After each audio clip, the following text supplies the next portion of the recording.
Ну что, друзья, пришла пора поменять в моем ноутбуке SSD на SSD с DRAM-кэшем. Объясню, в чем вообще вопрос в этом обзоре. У меня есть вот такой вот Asus ZenBook 14. Вы знаете, очень удачная модель с не очень удачным, скажем так, M2 NVMe SSD без DRAM-кэша. И, в принципе, знаете, тут крадутся все прелести Intel, и при этом крадется все его быстродействие именно из-за его достаточно неудачного M2 NVMe SSD. Мы делали обзор на вот такой вот Transcend, это PCI Express X4, вернее Gen 4 X4, но мы влепим именно этот, потому что здесь есть DRAM-кэш, и тут, знаете, возникнет сразу вопрос, а почему DRAM-кэш? Что такое DRAM-кэш? Для чего он нужен? На что он влияет? Ну, давайте разбираться в этом обзоре. Поехали.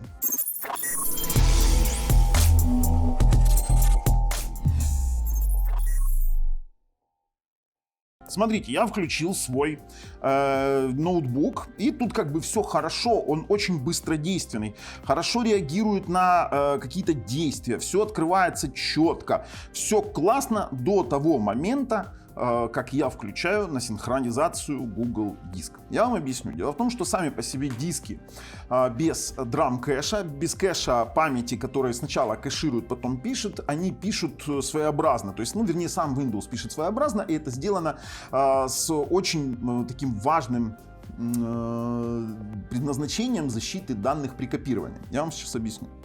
Но для начала я включу синхронизацию какого-нибудь достаточно серьезного проекта на свой, скажем так, ноутбук. Потому что они у меня все висят в офлайн в облаке, ну, вернее, онлайн в облаке. Мы сейчас включим офлайн и при этом включим побольше потоков. Давайте мы сейчас с вами, давайте еще врубим в офлайн доступ еще один проект. Это большие проекты. И все. И у меня пошло весело, потому что Google Drive работает в многопотоке. Первое. DRAM-кэш у нас отвечает за многопоточный режим. В каком плане?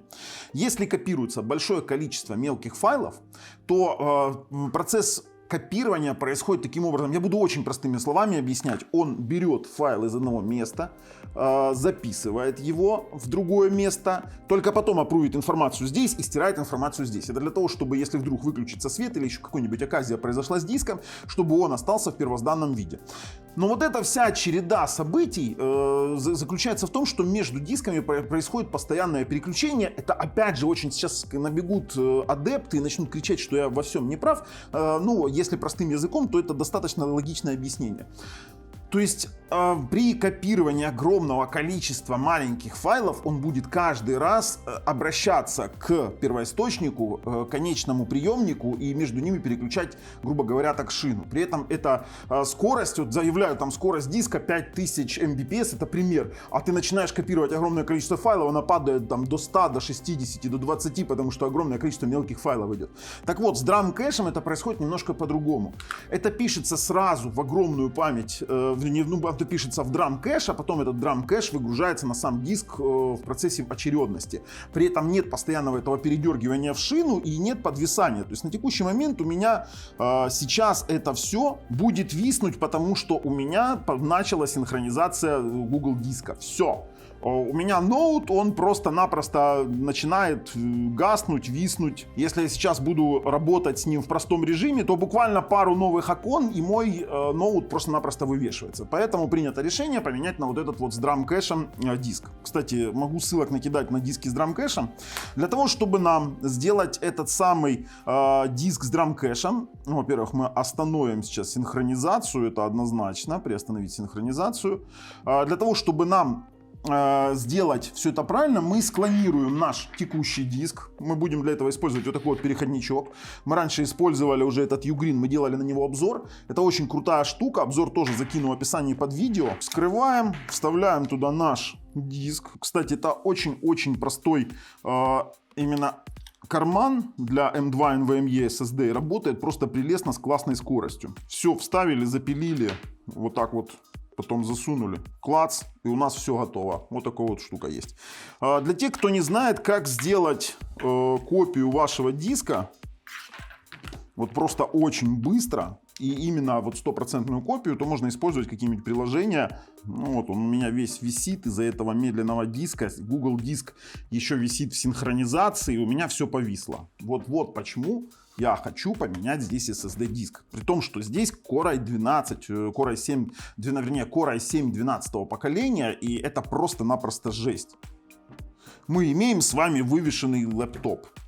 Так вот, если вы не знали, как сделать, склонировать ваш диск, то просто-напросто можно использовать HD Clone 6, очень классная прога. Мы просто-напросто выбираем клонировать драйв, выбираем вот этот вот первый диск, который, ну это source drive, это который мы клонируем. Он, кстати, 512, у нас еще такой апгрейд идет, понимаете, с 512 на терабайт. Нажимаем Next, выбираем Target Drive, куда переносим, нажимаем Next. И делаем наше дело, скажем так, четно. Я пока запись выключаю экрана, запускаю клонирование всех разделов, и остается нам немножечко подождать. Вот процесс у нас пошел, не знаю, где тут будет видно, не видно. Вот он, процесс пошел. А я к вам вернусь уже после клонирования. Ну что, копирование закончено. Вернее, полное клонирование это называется. Давайте с вами раскрутим наш ноутбук. Будем, как всегда, использовать мой любимый набор инструментов Xiaomi. Тоже ссылка в описании под видео. Ребят, на все делал обзоры. Нам понадобятся определенные насадочки. Выкручиваем пару винтиков. Вот с отверткой очень удобно. Знаете почему? Потому что вручную откручивать можно задолбаться. Вообще жутко не люблю разбирать ультрабуки. Не знаю, кто любит вообще это делать. Это ужасная штука. Без специнструмента хер разберешь. Вообще хрен разберешь. Нужны лопатки, нужны какие-то специнструменты. Да, без лопатки вы его никогда не разберете. Так, чтобы не повредить. Здесь по всему корпусу защелки. Знаете, что еще тут хитрого в этом ноутбуке? Это то, что здесь есть два дополнительных винта под резиновыми ножками. Вот это жутко бесячая штука, когда под резиновые ножки винты прячут. При том, что в предыдущих моделях Asus этого не было.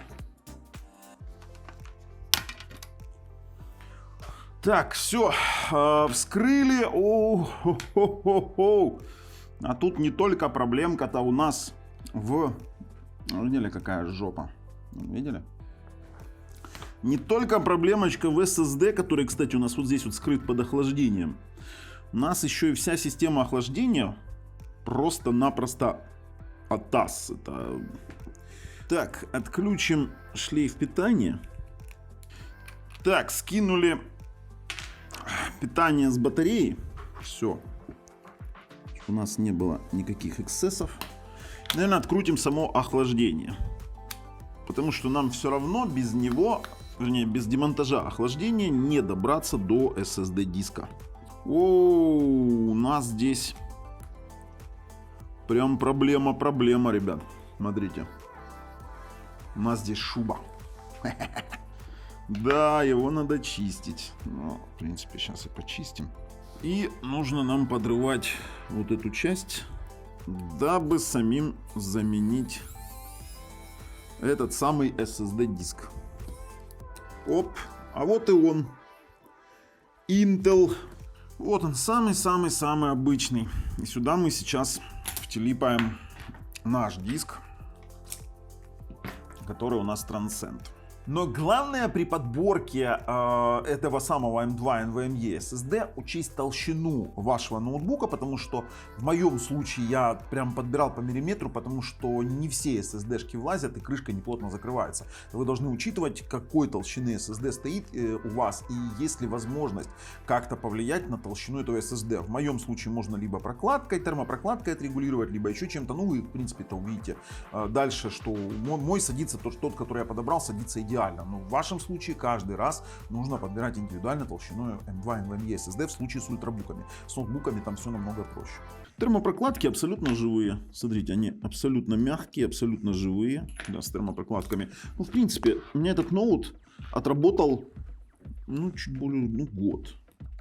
За год с ним вообще ничего не могу статься. Единственное, надо бы, конечно, по термопасте понять, что у нас там происходит. Сейчас мы его прижмем. Вообще, конечно, я бы демонтировал. Что мы и сделаем. Все уже вычистить, так все. Так, ну что, подрываем. Оу. У меня есть зубная щеточка, которую я использовал для зачистки таких вещей. Слушайте, да не все так критично тут. В принципе, это свое. Нормально.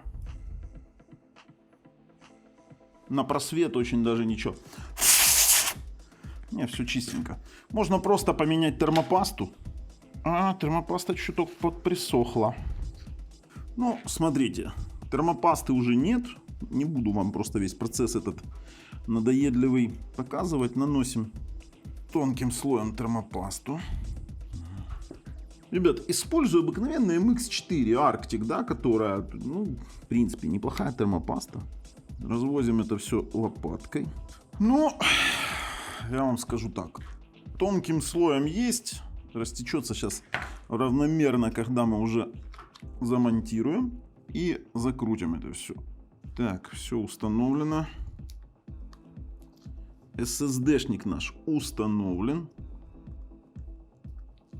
Закручиваем.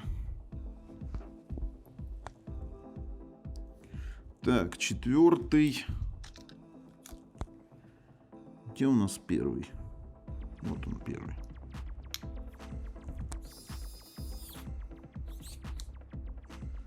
Первый.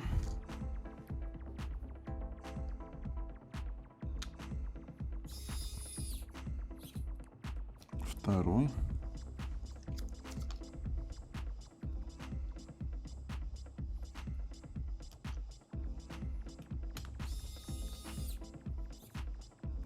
Третий.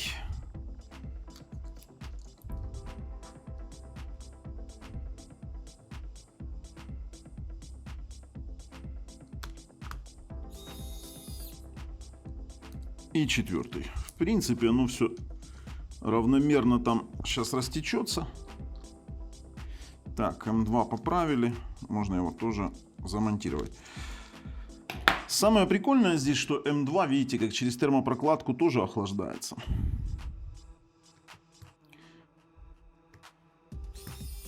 А для тех, кто мне советует снимать наклейку с М2, расскажите мне, как потом быть с гарантией. Потому что прямо на наклейке написано, что гарантия будет утеряна, если снимется наклейка. Вы никогда не читали на М2 NVMe? Это для адептов того, что надо с наклейки, ну, наклейки с SSD снимать. Так, ну, чё, красивенько все. Вроде бы все чисто. Так, здесь у нас дочищаем вентилятор. Теперь это красивенько. Вообще все отлично. И замонтируем его на место. Так, здесь все. А вообще, знаете, за что не люблю ультрабуки? Вы видели, какой здесь адаптер Wi-Fi? Это же просто жесть. Его просто так не заменить на 6 гигагерцовый. А я вот все думал, может быть, здесь заменить на 6 гигагерцовый. Здесь AX201. Я хотел 211 сюда влепить. Но, к сожалению, это невозможно. Закрепили антенки. Поправили все проводки. Можно замонтировать теперь питание. Попробуем включить его. Потом уже будем собирать. Вдруг что-то не то у нас. Насобирали мы с вами, вдруг что-то не то. Сейчас посмотрим. Ну, загорелся экран. Вроде как сейчас. Ну, он загорелся. Так, смотрите.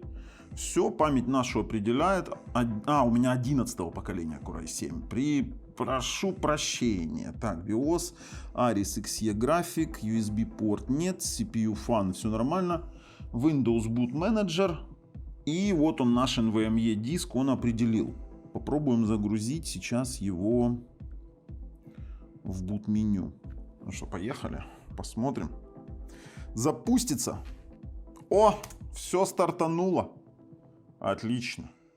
Теперь можно спокойненько замонтировать крышку. Протереть, конечно же, заднюю панельку. И просто-напросто его закрутим. Все, давайте посмотрим на результаты, что у нас получилось.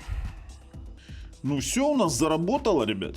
Я спокойненько перенес, буду теперь хорошо пользоваться своим Google диском, могу стартовать, обратно возобновлять синхронизацию и не морочить себе голову. Все, пусть синхронизирует. Теперь у меня с драм-кэшем все это дело будет работать достаточно быстро. Отлично просто. Все. Я уже вижу, что мне это намного интереснее, намного быстрее работает. Хотя диск здесь, вообще интерфейс PCI Express, который здесь, это самое слабое звено именно в этих Asus ZenBook'ах. Хотелось бы, чтобы было немножко побыстрее. Ну а в целом, если вам нравится то, что мы делаем, такие вот маленькие какие-то, знаете, моменты, маленькие апдейты, просто рассказываем, как мы живем и чем пользуемся. Если вам нравится, ставим пальцы вверх. С вами был Бабл на канале Технозон. Пока.